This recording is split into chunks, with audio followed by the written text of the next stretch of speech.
अगर कोई कहे कि उनको नेगेटिव विचार बहुत ज़्यादा आते हैं, सही और गलत में फैसला नहीं ले पाते, मैक्सिमम टाइम में वो गलत फैसला कर जाते हैं, इसीलिए गलत लोग और गलत परिस्थितियों में फंस के अपना नुकसान कर बैठते हैं और वो सोचते हैं कि ज़िंदगी में कुछ भी अच्छा नहीं हो रहा है।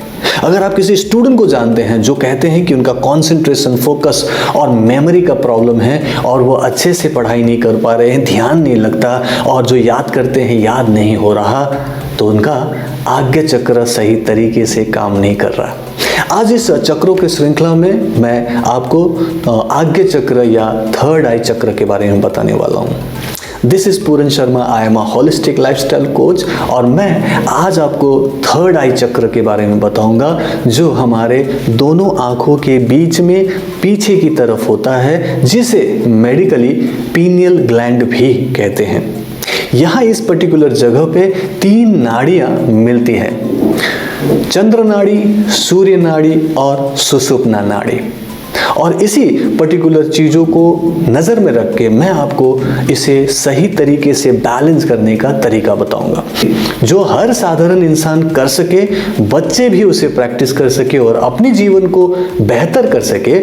ऐसा उपाय मैं इस वीडियो में आपको देने वाला हूं। पहले यह समझ लेते हैं कि आज्ञा चक्र के डिस्टर्ब होने से क्या क्या होता है।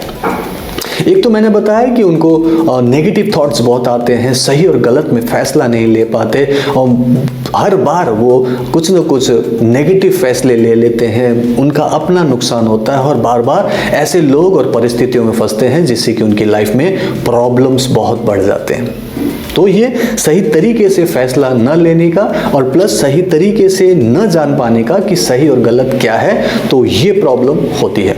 दूसरी तरफ अगर मेडिकली बोलेंगे तो उनको सिर में दर्द का प्रॉब्लम हो सकता है, माइग्रेन का प्रॉब्लम हो सकता है, आंखों की ज्योति कम हो सकती है, नज़र कम होने की वजह से प्रॉब्लम हो रहा हो सकता है, ग्लूकोमा का प्रॉब्लम बोल सकते हैं, कैटरैक्ट का प्रॉब्लम बोल सकते हैं। ये सारी प्रॉब्लम आज्ञा चक्र के डिसबैलेंस होने से हैं, प्लस ब्रेन का सही तरीके से काम न करना, जैसे कि मेमोरी लॉस होना, सही तरीके से कॉन्सेंट्रेट नहीं कर पाना, फोकस नहीं होना, ये सारी प्रॉब्लम्स आज्ञा चक्र के डिसबैलेंस होने से होता है।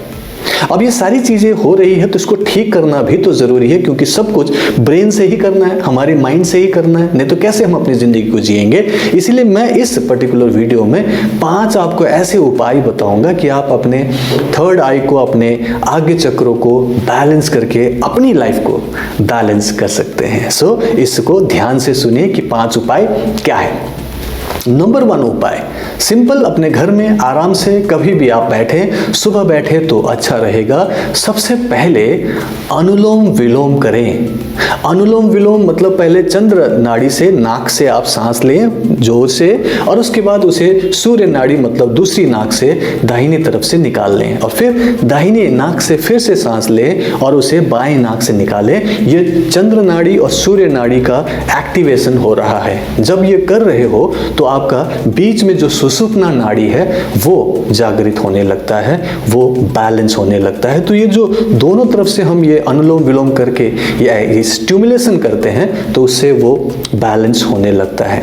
और यहाँ इसके बैलेंस होने से लेफ्ट ब्रेन और राइट ब्रेन बैलेंस होता है और ये लेफ्ट और राइट ब्रेन का ही मेन प्रॉब्लम है, इसी का झगड़ा है जिसकी वजह से सही फैसला नहीं हो पाता और प्रॉब्लम्स होती है। इसीलिए लेफ्ट ब्रेन जो कि लॉजिकल माइंड है और राइट ब्रेन जो कि क्रिएटिव माइंड है, दोनों का बैलेंस होना जरूरी है। अगर लेफ्ट ब्रेन बहुत ज्यादा हावी हो गया तो फिर बहुत ज्यादा नेगेटिव थॉट्स आना, गलत तरीके से हम जजमेंट करना, बार बार हर चीज में नेगेटिव देखना, क्रिटिसिज्म अपनी करो दूसरों की करो, ये लेफ्ट ब्रेन ज्यादा एक्टिव होने से होता है। इसीलिए उसको सबसाइड करके एक लेवल में लेके आना है। फिर उसके बाद अगर क्रिएटिव माइंड बहुत ज्यादा एक्टिव हो गया तो फिर उसको कोई भी धोखा दे सकता है, क्योंकि वो बहुत ही सरेंडर्ड होता है, बहुत शांत होता है, वो ज्यादा लॉजिकल नहीं सोच सकता, तो वो गलत लोगों के बीच में फंस सकता है और धोखा खा सकता है। इसीलिए क्रिएटिव माइंड को भी थोड़ा सा कम करके बैलेंसिंग करना है। मतलब लेफ्ट ब्रेन और राइट ब्रेन की बैलेंसिंग जब हो जाए तो थर्ड आई बैलेंस होता है, आज्ञा चक्र बैलेंस होता है। इससे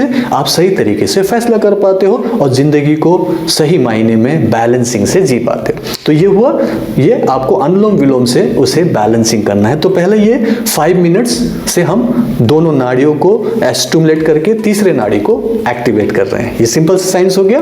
दूसरा क्या करेंगे, उसके बाद आराम से बैठ जाइए, हाथों में ध्यान मुद्रा बनाएं और उसे अपने गोद में आराम से रख दें और फिर जस्ट ओम की चैंटिंग करें। जस्ट ओम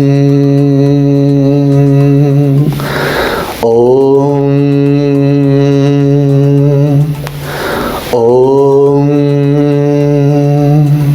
इसको आराम से हाथ को यहाँ रखना है, आंख को बंद करना है, रीढ़ की हड्डी को सीधा करना है, रिलैक्स करके सिर्फ ओम की चैंटिंग हर सांस को भर के बाहर निकालते हुए वो चैंटिंग करनी है, जिससे भी आपका आगे चक्र स्टिमुलेट होके बैलेंस होने लगेगा। ये दूसरा पॉइंट हुआ।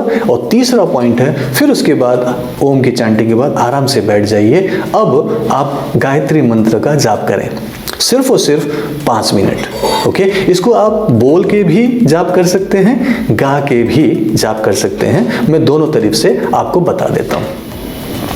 ओम भूर्भुवस्वः तत्सवितुर्वरेण्यं भर्गो देवस्य धीमहि धियो यो न प्रचोदयात्। ऐसे बोल के लगातार आप चैंटिंग करें। अगर आप गा सकते हो तो उसे आप लयबद्ध तरीके से गाएं। ओम भूर्भुवस्वः तत्सवितुर्वरेण्यं भर्गो देवस्य धीमहि धियो यो नः प्रचोदयात्।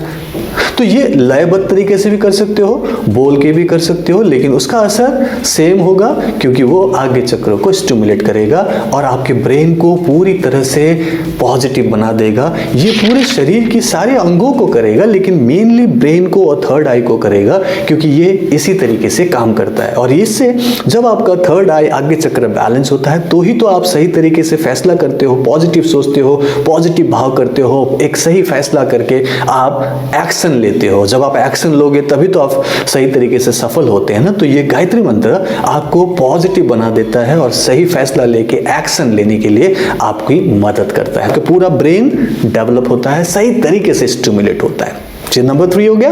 देन नंबर 4 एक बहुत ही अमेजिंग चीज है जो हमारे देश में गुरुकुल में पहले से प्रैक्टिस किया जाता था। आपने भी शायद अपने बचपन में स्कूल में इस पर्टिकुलर एक्सरसाइज को किया होगा। वह है कान पकड़ के उठक बैठक करना, लेकिन इसको करने का तरीका थोड़ा सा अलग होगा जो कि सही होगा, मैं आपको बताता हूँ। इसको थोपू करणम भी कहते हैं। साउथ इंडिया में इसको इसी नाम से जाना जाता है और एंशिएंट टाइम से इसी नाम से ही है, लेकिन इसको हम कान पकड़ के उठक बैठक करना भी साधारण भाषा में कहते हैं। और मजे की बात यह है कि ये अमेरिका से जब हमारे पास वापस आया है तो इसको सुपर ब्रेन योगा भी कहा जाता है और जो आजकल बहुत पॉपुलर है। तो इसे आपने घर पे करना है क्योंकि ये हमारी अपनी ही एक संस्कृति है। सिंपल अपने दोनों हाथों को ऐसे क्रॉस करके यहाँ पे कान को जोर से पकड़ना है। आपको कान को जोर से पकड़ना है और खींचना है और अपने पैर को आराम से समतल जमीन पर रख के उठक बैठक करना है, आराम से करना है। और ये 5 मिनट तक किया जा सकता है। पहले 1 मिनट करें, फिर 2 मिनट करें, फिर 5 मिनट, मतलब आप धीरे धीरे इसे बढ़ाएं और 5 मिनट तक आराम आराम से किया जा सकता है। ऐसा करने से आपका लेफ्ट ब्रेन और राइट ब्रेन बैलेंस होता है और आपका थर्ड आई एक्टिवेट होता है। और ये चीज आप स्वयं भी करें, हो सके तो अपने बच्चों के साथ करें। और सबसे बड़ी बात कि बच्चों को सिखा दें कि डेली 5 मिनट अगर वो करेंगे तो उनका कंसंट्रेशन, फोकस और मेमोरी बढ़ेगा।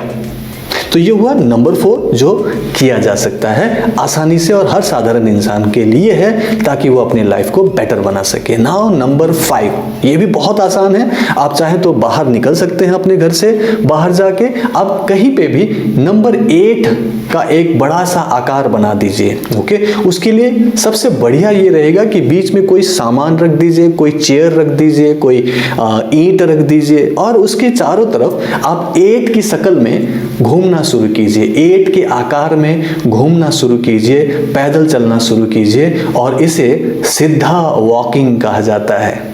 ये भी बहुत एंशिएंट एक्सरसाइज है जिससे आपका लेफ्ट ब्रेन और राइट ब्रेन स्टिमुलेट होता है, क्योंकि जब आप ऐसे करके घूमते हो तो आपका राइट ब्रेन एक्टिवेट हो रहा है। फिर अब जब इस तरफ से इधर से घूमते हो तो फिर आपका लेफ्ट ब्रेन एक्टिवेट होता है। और ये जब आप लगातार ऐसे घूमते रहते हो पैदल, जो कि बहुत ज़्यादा एरिया नहीं, आप 6 फीट 7 फीट 10 फीट का टोटल एरिया लेके बीच में कोई एक जगह आप ईंट या कोई पत्थर या चेयर रख के कर सकते हो। तो एक जगह कोई चीज़ रख दो जो इंडिकेट करेगा लीजिएगा सेंटर पॉइंट और आपने उसके चारों तरफ 8 के शक्ल में आकार में पैदल चलना है और कुछ नहीं करना है। आराम आराम से करें, आराम आराम से करें और इसको सिद्धा वॉकिंग बोलते हैं, जिससे भी आपका आज्ञा चक्र बैलेंस होता है, आपका ब्रेन सही तरीके से काम करता है, कंसंट्रेशन, फोकस और मेमोरी बढ़ता है, आपको सही तरीके से फैसला लेने में मदद करता है और आप सही और गलत को पहचानने लगते हो और जीवन को खुशी खुशी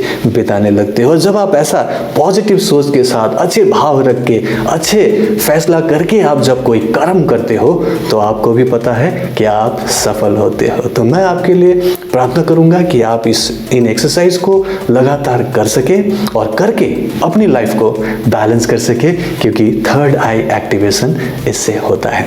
अगर आपको ये वीडियो पसंद आया हो तो इसे लाइक एंड शेयर कीजिएगा और अगर आपने ये चैनल सब्सक्राइब नहीं किया तो सब्सक्राइब जरूर कीजिएगा। मैं आप लोगों से विदा लेता हूँ। Thank you so much and reiki bless you.